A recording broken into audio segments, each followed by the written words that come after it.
Magandang araw Pilipinas. Narito na ang ating fresh weather update ngayong araw mula sa Pag-asa. Patuloy na nakakaapekto sa bansa ang amihan habang ang trough ng Tropical Storm Nuri ay nakaaapekto naman sa eastern section ng Mindanao. Namataan ang Tropical Storm Nuri sa layong 1,200 at 70 kilometro silangan ng Eastern Visayas. Taglay nito ang maximum sustained winds na 65 kilometro bawat oras at pagbugsong umaabot sa 80 kilometro bawat oras at ito ay kumikilos pa southwest ng mabagal habang nananatiling nasa labas ng Philippine Area of Responsibility. Makararanas ng maulap na kalangitan na may kalat-kalat na pag-ulan at thunderstorms ang Dinagat Islands, Surigao del Norte, Surigao del Sur at Davao Oriental na maaaring magdulot ng flash floods o landslides dahil sa katamtaman hanggang minsan ay malakas na pag-ulan. Samantala, dulot ng amihan, asahan ang maulap na kalangitan na may mahihinang pag-ulan sa Batanes,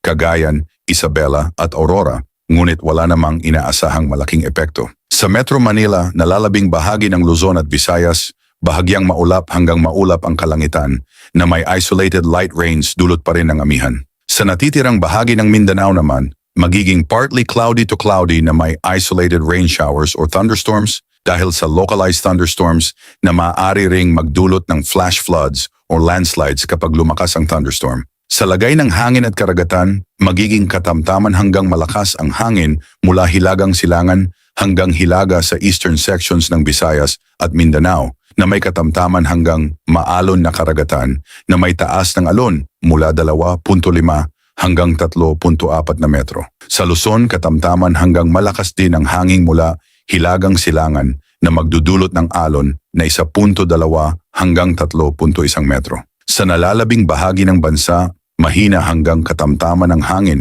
mula Hilagang Silangan hanggang Hilaga at bahagya hanggang katamtaman ang pag-alon ng karagatan na may taas na 0.6 hanggang 2.1 metro.